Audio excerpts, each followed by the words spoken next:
So Elton John there with Pete Doherty. That reminded me a little bit of it was like seeing Lieutenant Pigeon. Elton, God bless him, it looked like a talented grandma saying, here's me young fellow, I'm bringing him on. Give him a big round of applause, but it was a fabulous moment, wasn't it?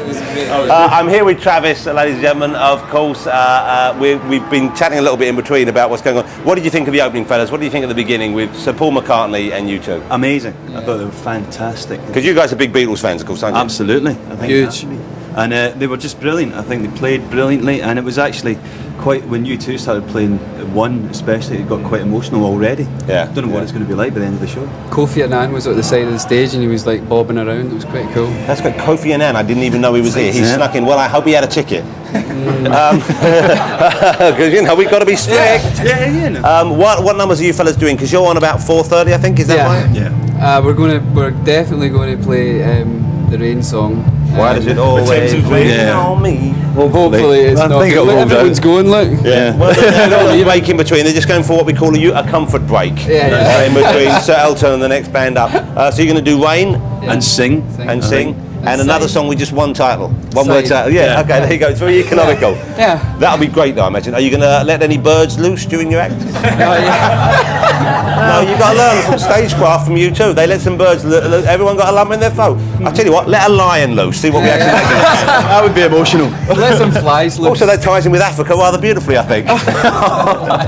Not flies, I meant a lion, you did that. All right, it's going to be, I would have thought, a great moment for you performing there. I mean, have you performed in front of a crowd this size before? I don't think any of the bands playing here today have, and that's what I kind of like about it. It's levelled everyone, and we're all... Everyone's equally nervous. Everyone nervous, yeah? Backstage, you bumped into any of the acts so far, had a chat with anyone? We met Chris and the boys from Coldplay. They were great, by the way. Yeah, they were brilliant. Richard Ashcroft. I bumped into Bono and Michael Stipe. And Sir Bob. Wow, well, that's enough there, isn't it? Yeah. Did Bob himself call you to get you involved, or did someone else get hold of you? Well, you don't actually get the personal call. The office gets the call. I was away at the time, so we got back. The call was made. Now, I know you went to Africa a little while ago. We'll chat about that in just a minute, maybe. But obviously, as I've said many times, there are concerts going on all over the world. Yeah. The Tokyo concert has already finished. It just finished a short while ago. We're going to show you the closing moments of the big Live Aid concert that took place in Tokyo today, while many of us were just getting up and getting started. And again, and again, and again, and again, and again.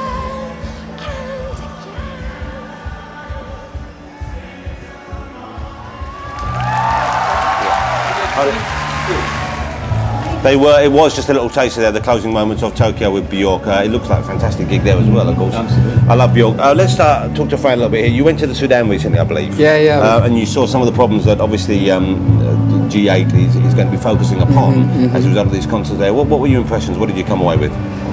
The major impression was it sort of re-educated this idea I had of Africa and what African people were like. You get this image of these poor helpless people with the flies around the mouth, and it's all kind of but I think that is happening in little pockets here and there in Africa, but generally I met the strongest people I've ever met in my life. They're the most noble, proud, amazing, humorous folk you'll ever meet, and it sort of was quite striking. I think that has to be said more about it, instead of giving this impression that they're all like, ooh. Yeah.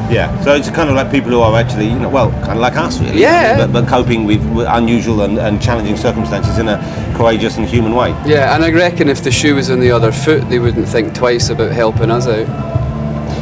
Fellas, of course, I've only been talking to Doogie and Fran here, but we have a whole band here. It's Andy and Ian, is that right at the end? Neil.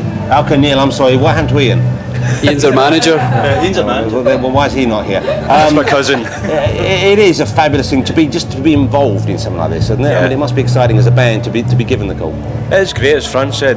We're kind of all in the same kind of situation, and it's quite nerve-wracking, I suppose, in terms of going on stage. But really, it's still about having a good time, and obviously, that's going to be.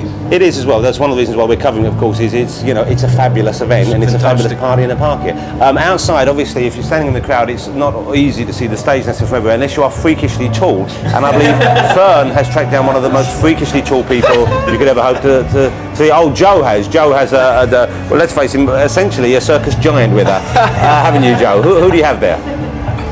I've got Vernon Kay with me now. How's the day going for you, sir? It's every emotion that I think the human being carries with them. It's to start off, it's amazing the fact that all these great artists are in a field or a park in the centre of London, and it's a great cause. But the atmosphere, I just hope that the atmosphere is coming through the TV screen and the airwaves, because there's such a buzz here at Hyde Park, and I hope that buzz that's happening here is going out around the world as well. I think it reaches right from the very front of the stage right the way through to the back. You can just see people just kind of exulting. Yeah, I mean, bless those people at the very back. But I've heard, we've had some people out there reporting for Radio 1, and I've heard that they're just as excited as the people at the front, which is fantastic. Well, the sound's obviously carrying because we've got speakers, we've got the screens and everything, so they kind of are getting the full effect. Yeah. Who have you seen so far that you've particularly enjoyed? Just saw a little bit of Elton John with Pete Doherty. Coldplay and Richard Ashcroft. What a performance of Bittersweet. Vernon actually got out his little camera and there's a photograph of him and Richard. It's quite difficult to tell them apart, I have to say. And you said...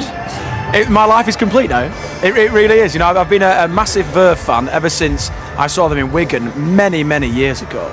And I just think exactly what Chris from Coldplay said. Richard Ashcroft, he's got a great voice and he is the ultimate rock and roll frontman, in my eyes.